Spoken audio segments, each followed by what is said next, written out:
Wei Yao Daoyin mengepul. Sepertinya bergegas langsung ke kantong alam semesta, dan jatuh ke telinga lebih dari 100.000 tetua suku Wei Yang. Erlangs, Anda dikorbankan untuk membantu Yang Mulia menenangkan kekacauan. Jika monster Tusan berani menggerakkan Anda, orang tua itu akan membiarkan iblis rubah memberimu 10 kali 100 kali. Tunggu pemakamannya. Setelah dengan marah, Wei Yao menatap Tu Ao Xiao dengan dingin lagi. Tusan, saya menyarankan Anda untuk menimbangnya.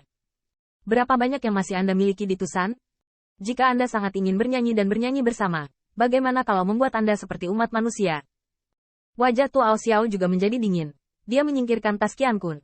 Tetapi harta lain yang diambil dari lengan bajunya membuat Wei Yao tidak lagi tenang. Wow! Saya melihat sebuah cabang melingkar di telapak tangan Tu Ao Xiao. Dengan kekuatan iblis dari banyak monster di sampingnya mengalir masuk, cabang dan daun segera terbuka, dan mereka naik ke langit. Semakin mereka tumbuh dan semakin besar, mereka segera memiliki kekuatan untuk menutupi langit. Tanda seru. Cabang dipegang oleh Tu Ao Xiao di tangannya, dan angin bertiup, dan bunganya bergoyang mengikuti angin. Terlihat indah, tetapi bahkan lebih menakjubkan. Pohon Tusan. Tanda seru. Wei Yao berseru. Ini adalah batang pohon leluhur Tusan. Kekuatan batang pohon Tusan ini sudah mendekati senjata kekaisaran. Anda tahu, pohon leluhur Tusan telah ada setelah zaman kuno, dan ketika makhluk bawaan yang diperoleh bertempur. Di era naga sejati, dialah yang berlindung lagi. Bahkan sekarang, masih belum jatuh. Dapat dikatakan bahwa pohon leluhur Tusan jelas jauh lebih kuat daripada artefak kekaisaran yang disempurnakan oleh klan Dihai. Bahkan dapat dikatakan bahwa sebagian besar alasan mengapa Tusan tidak merosot menjadi ras manusia adalah karena Tusan masih didukung oleh pohon yang menjulang tinggi ini.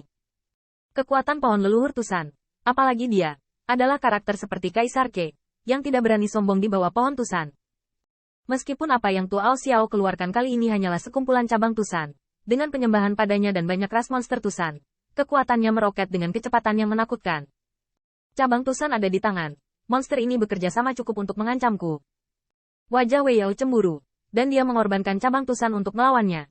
Dan penambahan komandan Dewa Pembunuh Surgawi sudah cukup untuk menyakitinya, dan bahkan, membunuhnya. Wei Yao panik. Suku Wei yang mereka didukung oleh Kaisar Surga.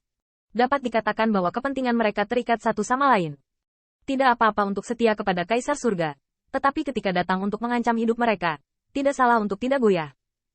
Yang terpenting, kemunculan cabang Tusan mengingatkan Wei Yao bahwa Tusan lebih dari sekedar ranting. Pohon Tusan itu belum tumbang. Wajah Tu Ao Xiao muram. Elder Weida, kali ini, bisakah kita lewat? Pada saat yang sama, di istana Kaisar Ke, gambar Miao Xuan Tusan dipadatkan di depan Kaisar Ke. Patriark Miao Xuan, aku tidak menyangka ini akan menimbulkan bahaya sampai pada titik di mana semua pohon dan pohon akan muncul dari gunung. Tusan Miao Xuan tersenyum ringan. Kaisar bercanda. Ras manusia adalah keluarga suami Tusan saya. Dan keluarga suami saya diintimidasi. Dan Tusan tidak setuju. Dike Dijun tertawa. Tiba-tiba dia menemukan bahwa perolehan kali ini sepertinya lebih besar dari yang dia kira. Karena sekali Anda membentuk aliansi dengan umat manusia, itu setara dengan memiliki hubungan dengan mereka yang memiliki hubungan baik dengan umat manusia. Meskipun ras manusia sedang menurun, dan bahkan keberadaan yang terkait dengan ras manusia dan naga yang sebenarnya jauh dari masa lalu, unta lebih besar daripada kuda. Selain itu, ketika Anda mencapai status Kaisar Ke, Anda memahami Sinmi yang tidak diketahui oleh beberapa makhluk hidup. Ras manusia, termasuk saudara laki-laki dan perempuan mereka, masih memiliki beberapa keberadaan. Mereka tersembunyi di dunia, atau menyerah pada kekuatan Kaisar, tetapi kenyataannya. Patriark Miao Xuan, mari kita kirim pesan dengan Yang Mulia, bagaimana? Tusan Miao Xuan mengangguk ringan, dan ketika bayangan pendukung muncul, dia tidak lupa menambahkan, jika Yang Mulia disalahkan, Miao Xuan ingin pergi ke istana Yan Huang secara pribadi, dan Lord Starchaser akan menangkap Miao Xuan kembali ke surga untuk menanyakan kejahatan. Begitu kata-kata ini keluar, baik dewa pendukung Kaisar Surgawi dan Kaisar Ke tidak bisa menahan gemetar. Baru kemudian mereka menyadari bahwa istana kekaisaran dapat memobilisasi puluhan ribu pasukan untuk kepentingan aliansi, tetapi itu terbatas pada ini. Tetapi jika Anda benar-benar ingin menghancurkan umat manusia, Tusan, Anda berani bekerja keras. Kaisar Surga tidak takut pada Tusan Miao Xuan, tetapi ketika dia memikirkan rubah surgawi berekor 9 yang jiwanya dikirim ke pohon Tusan, dia adalah Kaisar Surga, jadi dia harus mempertimbangkannya dengan serius. Di samping Kaisar, sesosok tubuh mengerutkan kening dan berbisik, Yang Mulia, biarkan masalah ini berhenti sekarang.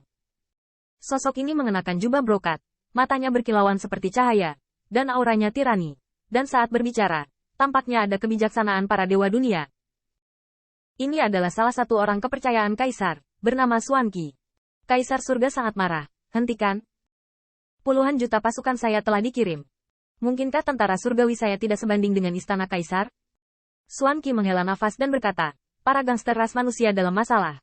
Istana Kaisar Ke diam-diam berkolusi. Yang mulia sangat marah.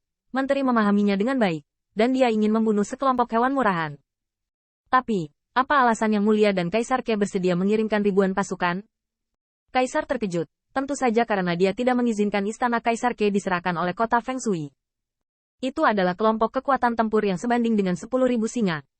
Jadi, yang mulia, semakin marah Anda, semakin Anda ingin membunuh umat manusia, dan semakin Anda ingin membunuhnya, semakin jahat Anda dengan umat manusia. Dengan cara ini, itu hanya akan mendorong ras manusia menuju keyutian. Mata Tuhan bersinar, ya. Semakin keras dia bertarung, umat manusia hanya akan semakin tidak cocok dengannya. Pada akhirnya, jika dia menemukan yang lebih murah, itu tetap keyutian. Dengan cara ini, bahkan jika dia mengirim puluhan juta pasukan lagi, Keyutian sangat mungkin mengirim puluhan juta pasukan. Yang paling penting adalah Kaisar selalu merasa bahwa dia telah diperhitungkan. Sebagian besar dari ini karena dia ingin menghancurkan umat manusia. Di masa lalu, semua dewa dan iblis menggertak umat manusia, di mana istana Yan Huang berani melawan. Kota Feng Shui hanya bisa gatal dengan kebencian, tetapi tidak bisa menginjakan kaki di surga Kaisar. Tapi sekarang, dia akan menghancurkan ras manusia. Kali ini, dia menekan Tusan. Arti dari Tusan Miao Xuan sudah jelas. Bahkan jika Tusan jatuh, nama Kaisar itu tetap ada. Bahkan Tusan yang kuat punah. Jika pohon leluhur Tusan menabrak surga, cukup baginya untuk minum sepoci. Dan sekarang, Kaisar surga menyadari bahwa ketika dia mengirim pasukan untuk menganggap masalah ini sebagai pemberontakan manusia, dia tidak bisa lagi kembali. Entah ras manusia dihancurkan, atau istana Kaisar kerobek sampai akhir, atau diperlakukan seperti tidak terjadi apa-apa. Namun, jika ingin kembali ke masa lalu, memperlakukan umat manusia sebagai budak dan penindas sesuka hati, itu mustahil. Masalah ini tidak dapat dikompromikan lagi. Hal ini membuat Kaisar sangat marah. Apalagi istana Kaisar Ke memiliki keunggulan lain yang tidak bisa dia tandingi. Artinya, klan Kaisar Ke tidak pernah membuli ras manusia. Bahkan dalam bencana tahun itu, klan Kaisar Ke juga sangat lihai dalam mengawasi api dari pantai, diam-diam. Perkembangan dari, jangan lupakan, bagaimana Kaisar bersedia. Hal yang paling menyebalkan adalah, 3 kali. Dia telah menderita 3 kerugian pada Feng Tianxing.